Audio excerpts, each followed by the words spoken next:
सभी बच्चों को आज राष्ट्रीय एकता दिवस की हार्दिक शुभकामनाएं।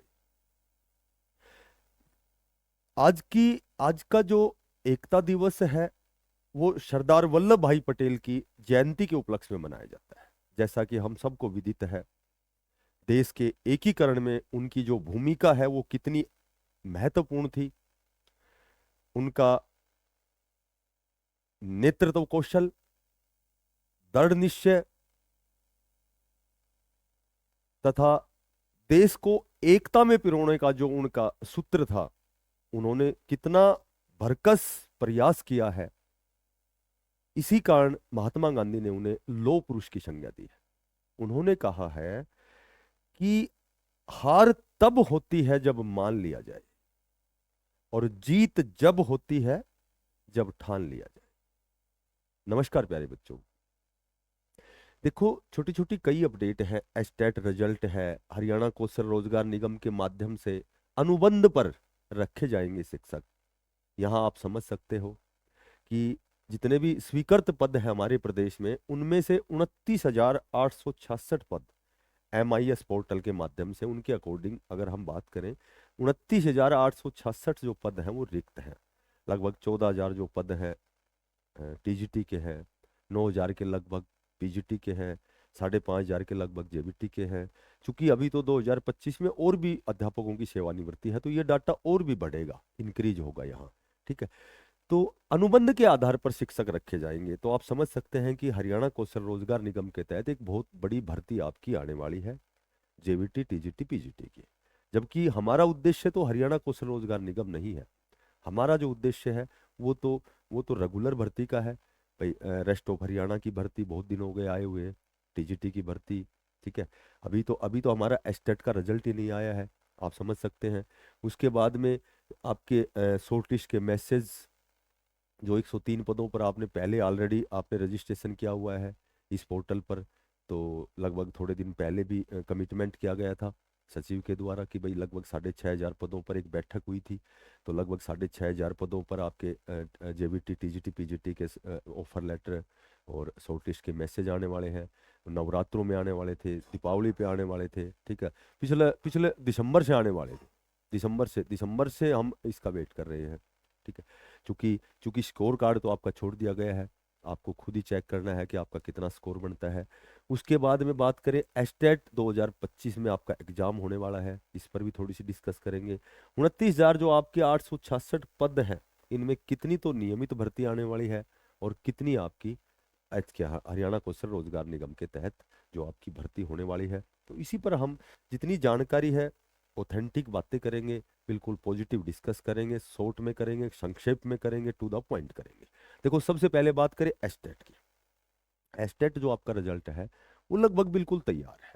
पहली बात तो इसमें देखो, थोड़े दिन पहले HBSC के चेयरमैन साहब ने कहा था कि भाई जो एजेंसियां नियुक्त होती हैं उनके उनको जो भी उनका पैसे का लेन देन है या फिर और आगे की एजेंसी भी नियुक्त करनी है, आगे एस्टेट 2025 भी होना है, तो इस तरह की फॉर्मेलिटीज हैं वो तो सभी के सभी एग्जाम से पहले होती हैं, बाद में भी होती है। ठीक है, तो चूंकि आपका रिजल्ट बिल्कुल तैयार है, इसमें इसमें जैसे एक तो सुनने में आया था कोई केस का मामला है कि भाई जैसे जो OBC SC ST है उनका 55% में क्वालिफाई, इस तरह का कोई छोटा मोटा मैटर है, तो वो बहुत ज्यादा प्रभावित नहीं करता इस रिजल्ट को।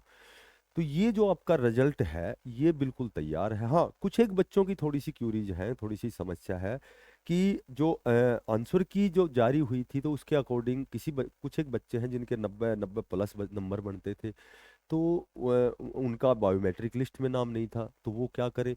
तो ऐसा पहले भी कई बार रिजल्ट में हुआ है कि जिसके 1 2 नंबर कम रह गए, यदि उनके आंसर जो है उन्होंने मेंशन किए हुए हैं वो ठीक है, तो उनको 1 2 नंबर की ग्रेस मिलती है, वो पास भी होते हैं। ऐसे पहले बहुत बच्चे पास भी हुए हैं।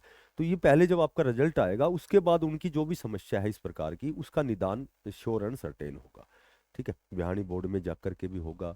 उसके बाद जो जो ऑब्जेक्शन क्वेश्चनों पे लगाए लगाए हुए हैं, तो यदि उनके ठीक हैं तो उनको उनका बेनिफिट मिलेगा और वो क्वालिफाई होंगे। बाकी जिसकी बायोमेट्रिक लिस्ट में नाम है, जिनका बायोमेट्रिक्स हो गया है, तो वो श्योर एंड सर्टेन वो तो क्वालिफाई है। ठीक है, ये बात तो हो गई एस्टेट की। अब बात करते हैं कि अनुबंध पर इसलिए रखे जाएंगे क्योंकि विधानसभा के दौरान जब सत्र चला हुआ था, तो उस समय कोर्ट ने भी कहा था कि भाई आप नियमित भर्ती क्यों नहीं करते। तो कहा था कि माननीय जो हमारे जो सीएम साहब ने भी कहा था कि देखो, जो नियमित भर्ती होती है वो कहीं न कहीं उसमें थोड़ा सा विलंब होता है, व्यवधान होता है, कोर्ट केसेस होते हैं, उनमें समय लगता है, जबकि विद्यालय में बहुत से अध्यापकों की रिक्वायरमेंट है। तो हम तुरंत प्रभाव से उनकी पूर्ति करने के लिए एक सरल और अच्छा माध्यम है, जिनकी जिनके कारण हम बहुत जल्दी इनकी नियुक्ति करके, और उन बच्चे जो बच्चे स्ट्रगल कर रहे हैं, जहाँ अध्यापक नहीं है, बच्चे अधिक हैं, अध्यापक कम हैं, तो अध्यापकों की नियुक्ति के लिए एक सबसे आसान माध्यम है। इसलिए जब 29,866 पद रिक्त हैं, तो जाहिर सी बात है हरियाणा कौशल रोजगार निगम के तहत आपकी नई भर्ती होगी। पहले जो आपने फॉर्म भरे हुए हैं उनके शॉर्टलिस्ट के मैसेज भी आपके शीघ्रता से आने वाले हैं। हालांकि आने तो बहुत पहले ही चाहिए थे, ठीक है, बहुत पहले आने चाहिए थे, लेकिन अब जहां तक अनुमान लगा सकते हैं या जानकारी कह सकते हैं, तो आपके लगभग एस्टेट रिजल्ट से पहले ही आ सकते हैं। ठीक है, बहुत ज़्यादा पॉसिबिलिटी है कि एस्टेट रिजल्ट से पहले आपके शॉर्ट लिस्ट के मैसेज आएंगे। उसके बाद आपका एस्टेट का रिजल्ट आएगा, आपकी हरियाणा कौशल रोजगार निगम के तहत भर्ती आएगी, और उसके बाद में जब आपका एस्टेट का परिणाम घोषित होगा, तो जेबीटी की जो आपकी भर्ती है, रेस्ट ऑफ हरियाणा की रेगुलर जो भर्ती है वो भी आएगी। ठीक है, अभी बहुत सी जो पहले 12-13 साल पहले जो जेबीटी टीचर लगे थे, उनका प्रमोशन हो चुका है। ठीक है, उनका लगभग कुछ एक ऐसे भी हैं 2025 में जो रिटायरमेंट भी हैं। ठीक है, अभी क्योंकि महीने के लास्ट में होता है रिटायरमेंट, तो अभी 2-3 महीने में और भी रिटायरमेंट होने हैं। प्रमोशन हो चुका है, टीजीटी बन चुके हैं जेबीटी के, तो बहुत से पद रिक्त हैं। तो यहाँ आपके लगभग 1800 कुछ तो अभी हरियाणा कौशल रोजगार निगम के तहत ही एक डाटा आया था, आपने देखा होगा, 6,500 का जो डाटा था। ठीक है, तो 4-5 हजार की आपकी रेस्ट ऑफ हरियाणा की जेबीटी की पहले भर्ती आएगी नियमित, और उसके बाद में आपका एस्टेट 2025 का श्योर एंड सर्टेन एग्जाम होगा। फॉर्म आएंगे लगभग नवंबर-दिसंबर में, एग्जाम संभव तो आपका फरवरी-मार्च में हो। ठीक है, क्योंकि हर बार तो दिसंबर में होता है, लेकिन हो सकता है अब 1-2 महीने और बाद हो, क्योंकि अभी इसका रिजल्ट नहीं आया है। और उसके बाद में आपकी टीजीटी पीजीटी की भर्तियां भी आएंगी।